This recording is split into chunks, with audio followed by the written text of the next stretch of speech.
잔치 같은 삶의 자리에 우리의 기도와 모습이 이루어지기를 주의 이름으로 축원합니다.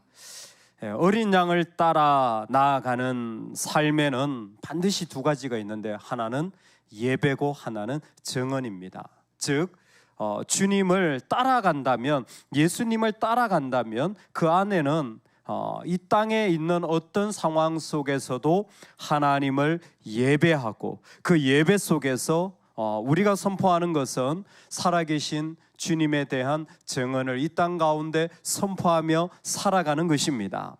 성도들의 피 흘림이 있고 참 죽임을 당하는 자들의 아픔이 있지만 여전히 어린 양을 따라가는 은혜가 저와 여러분 가운데 있기를 주의 이름으로 축원합니다. 아멘.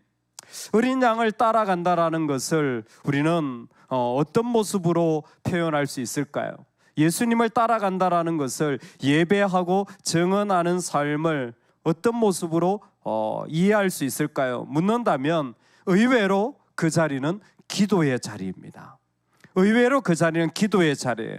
연기가 그로부터 영원 무궁토록 하늘로 올라가며 24장로와 네 생물이 보좌에 엎드려 하나님께 할렐루야 합니다.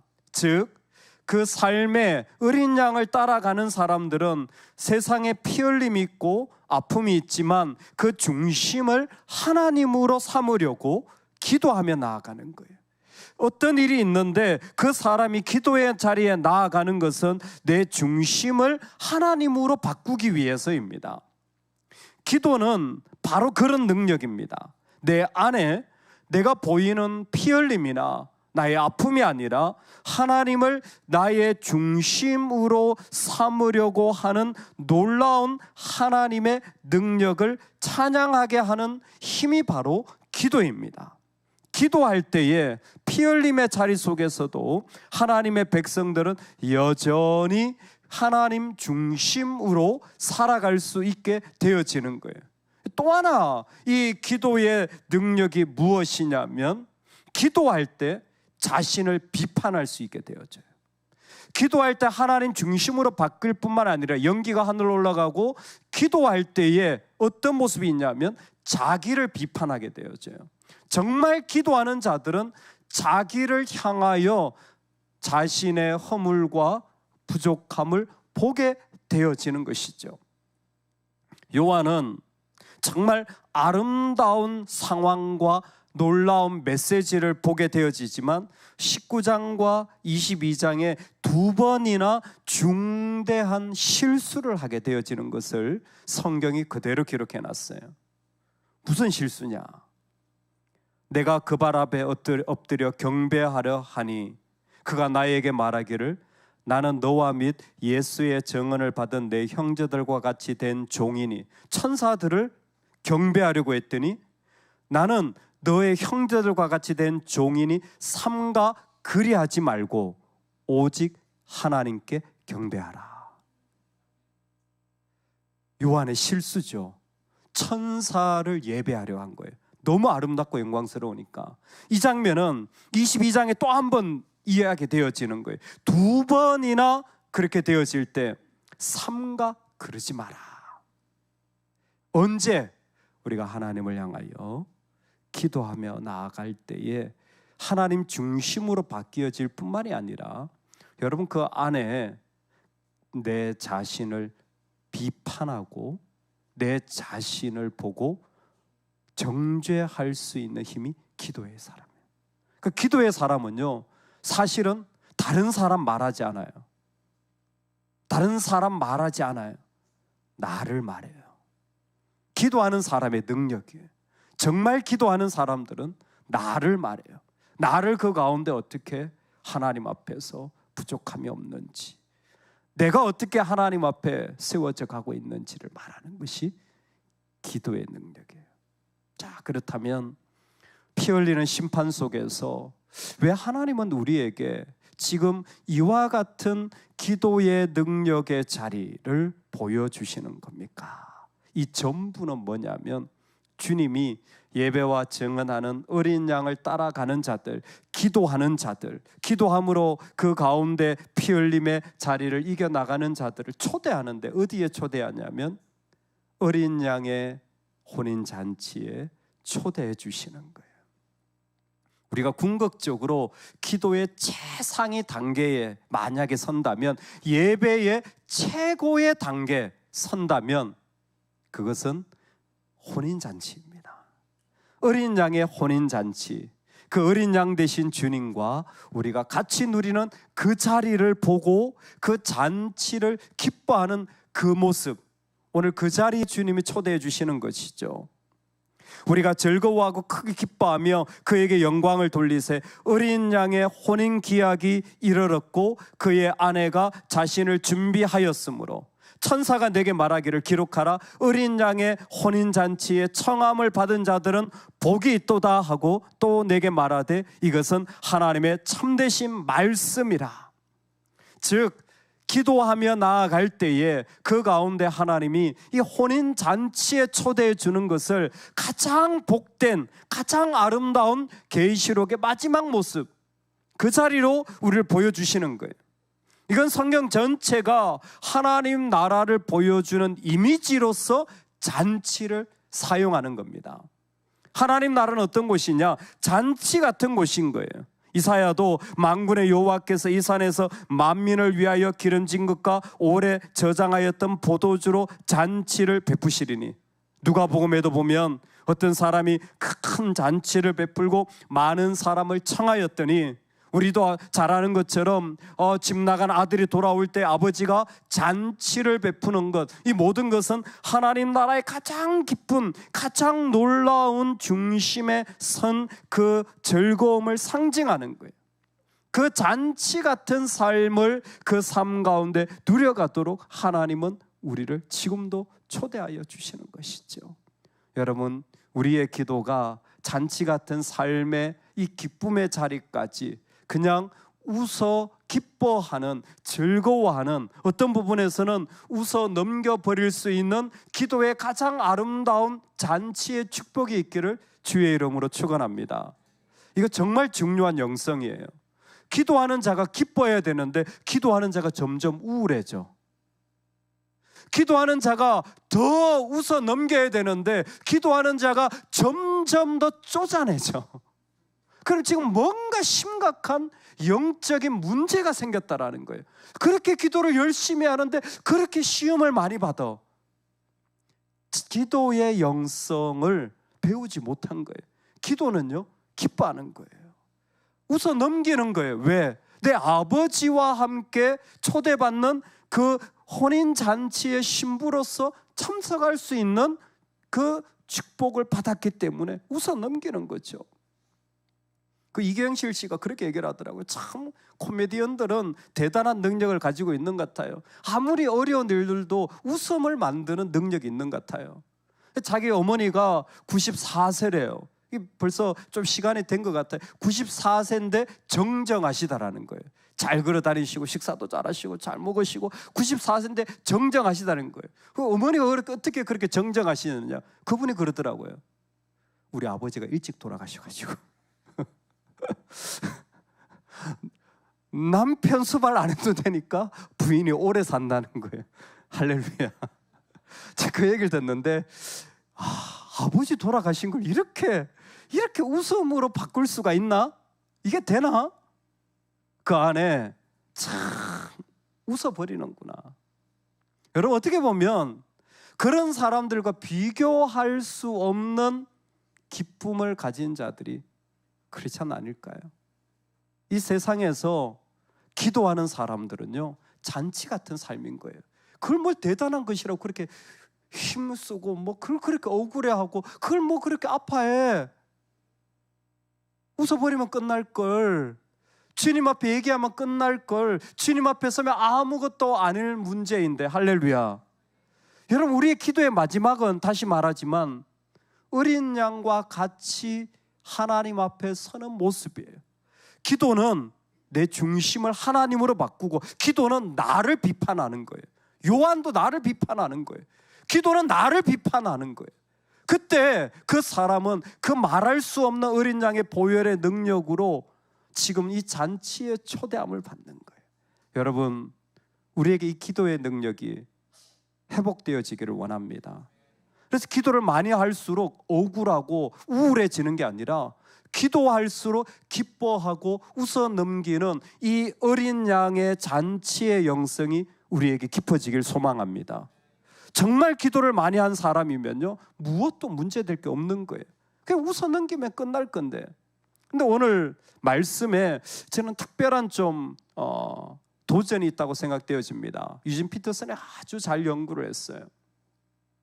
요한계시록 19장에서 잔치의 영성은 딱 두 가지로 나옵니다. 기도 가운데서 잔치 같은 삶, 기도하는 사람이 기도에 어떻게 보면 많이 해야 될 모습이기도 합니다. 어떻게 이 삶의 자리에 이와 같은 모습을 가지느냐 하면 특징이 있어요.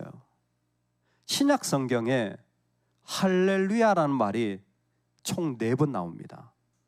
시편은 많죠. 시편은 135편부터 시작해서 할렐루야, 시편이 시작되니까 처음과 끝이 할렐루야예요. 근데 신약 성경에 4번 나와요.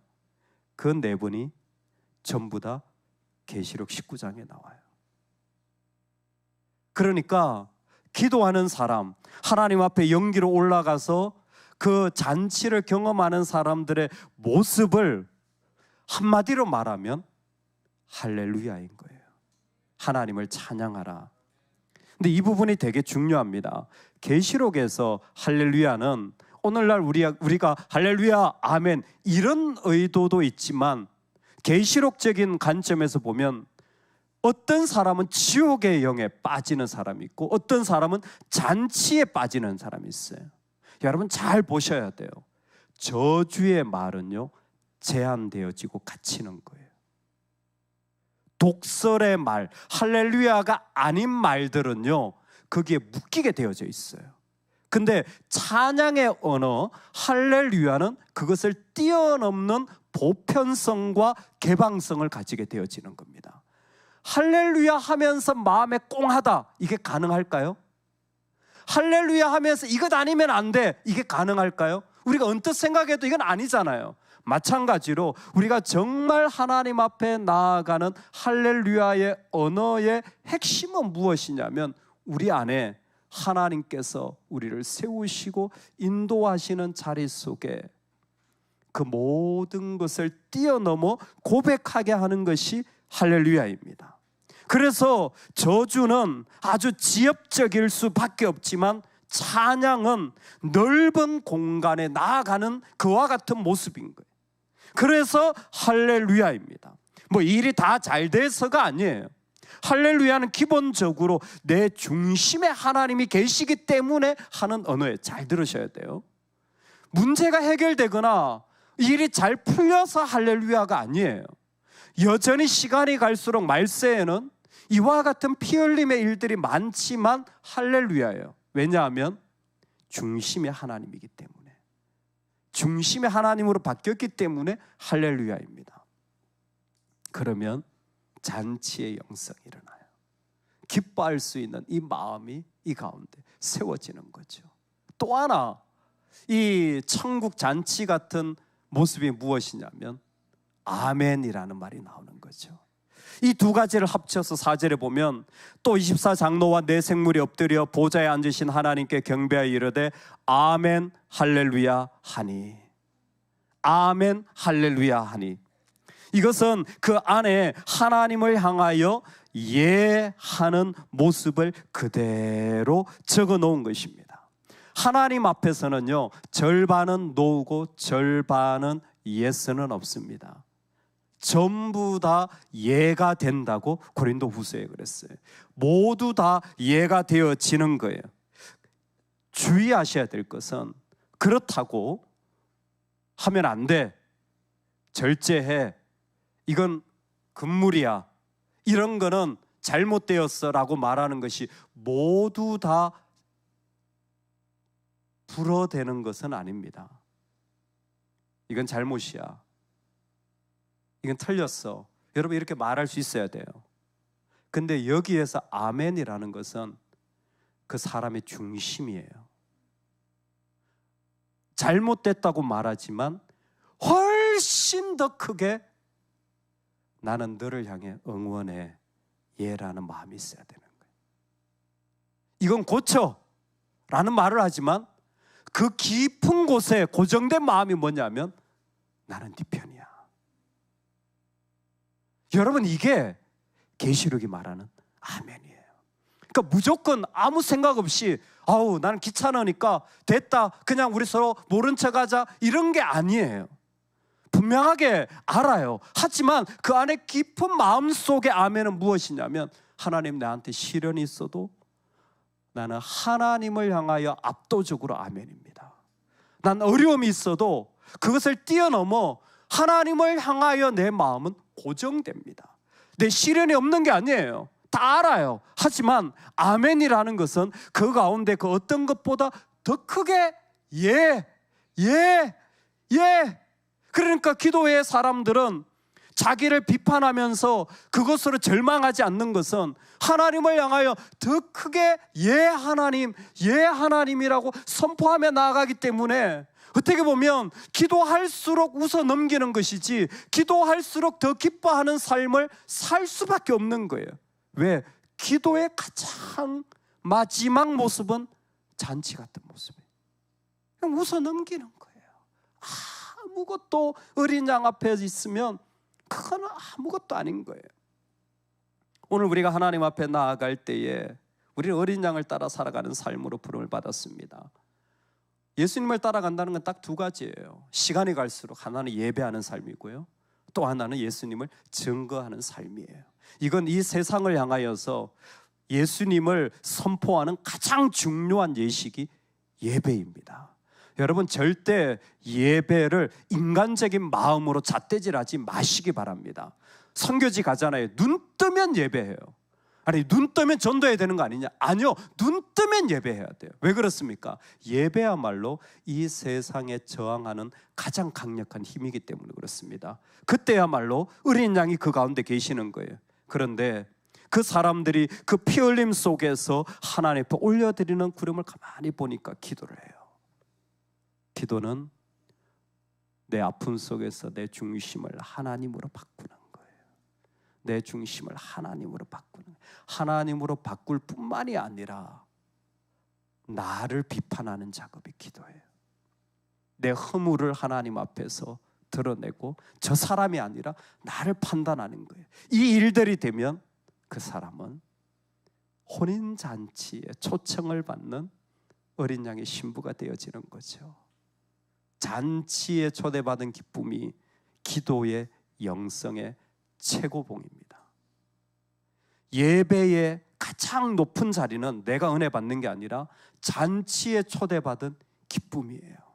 그 기쁨을 계시록은 할렐루야라는 말로 선포하는 거예요. 내 안에 아픔이 있지만 그것을 뛰어넘는 고백, 제한되어진 저주와 비난의 언어와는 비교할 수 없는 하나님을 향한 하나님이 더 크십니다 라는 고백을 그 가운데 올려드리는 그 마음, 이 세상에 어떤 것도 비교할 수 없는 주님을 향하여 압도적으로 예하는 마음, 오늘 우리의 기도와 삶에 이 잔치의 언어가 살아있기를 주의 이름으로 축원합니다. 비록 내 안에 좋은 일들이 있는 것만은 아니지만 나의 주님을 향한 고백은 그것을 뛰어넘어서 계속 이루어져야 될 삶의 모습인 줄로 믿습니다. 저는 오늘 이 말씀이 우리 교회에 임하여서, 여러분, 교회는요 많이 먹어서 잔치 같은 곳이 아니라 정말 기도하는 사람들이 뿌리 깊이 내려서 기도할수록 옹졸해지고 우울해지고 고집쟁이가 되는 게 아니라 기도할수록 웃어넘기고 품어지게 되어지고 아무것도 문제 안 되는 진짜 영성의 사람들이 세워지기를 원합니다. 기도로 나아가서 내 중심을 나의 것이 아닌 하나님의 것으로 바꾼 자들이 많아서 그곳에 갔더니 정말 그런 모습도 다 받아들여지고 저런 모습도 다 품어지고 정말 그곳에는 기쁨으로 웃고 함께 즐거워하더라. 내 편이라서가 아니라 하나님의 잔치에 참여한 영성을 이 땅에서 누려나가는 우리 가정, 교회, 삶이 되기를 간절히 축원합니다. 아멘, 아멘. 우리 괜찮으시면 다 같이 하나님 앞에 일어나서 우리 영성을 한번 바라보면서 기도하며 찬양의 자리에 나가기를 원합니다. 여러분 어떻습니까? 우리 자신을 기도 가운데 판단할 수 있으시겠습니까? 내 자신을 비판하실 수 있으시겠습니까? 혹시 내 안에 하나님이 말씀하여 주실 때에 하나님, 나는 기어코 기도 가운데 가장 이 아름다운 잔치의 영성을 가져서 웃어 넘깁니다. 아니 기뻐합니다. 다 잘 돼서가 아니라 할렐루야, 나의 주님이 계시기 때문입니다. 주님, 내 안에 정말 기쁨의 영성, 함께 즐거워하는 영성, 아무것도 나를 붙잡을 수 없는 잔치에 있는 이 즐거움이 내 안에 충만하게 하여 주옵소서. 우리 오늘 말씀을 붙잡고 주님 앞에 우리 기도하며 나아가시겠습니다. 살아계신 아버지 하나님, 주님 앞에 나아가는 우리의 모습